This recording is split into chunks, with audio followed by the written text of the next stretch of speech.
ইহুদিদের ধর্মীয় উৎসব শেষ হওয়ার আগে ইরানে হামলা করবে না ইসরায়েল।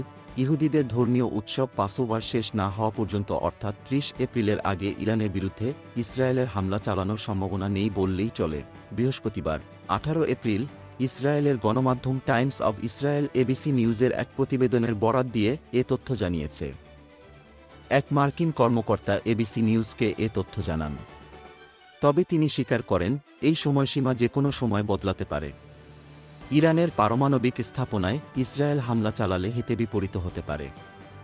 ইহুদি ধর্মাবলম্বীদের পাসোভার উৎসব সোমবার সন্ধ্যা ২২ এপ্রিল থেকে শুরু করে ৩০ এপ্রিল পর্যন্ত চলবে।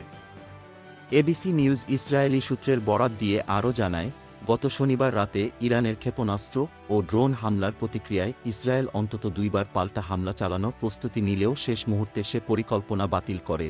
ইসরায়েলি টেলিভিশন নেটওয়ার্ক এ তথ্য জানিয়েছে।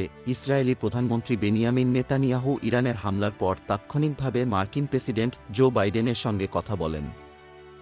এই আলোচনার পরেই তিনি আগে থেকে প্রস্তুত করে রাখা পাল্টা হামলার পরিকল্পনা বাতিল করেন।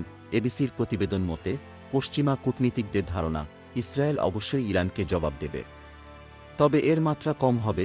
বুধবার এক্সিওসের অন্য এক প্রতিবেদনে বলা হয়, সোমবার যুদ্ধকালীন মন্ত্রিসভার বৈঠকে হামলা অনুমোদন পেলেও তা কারিগরি কারণে বাস্তবায়ন করা হয়নি।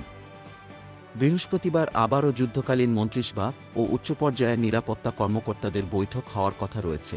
গোলাম Mostafa, desk report, BE news, Dhaka.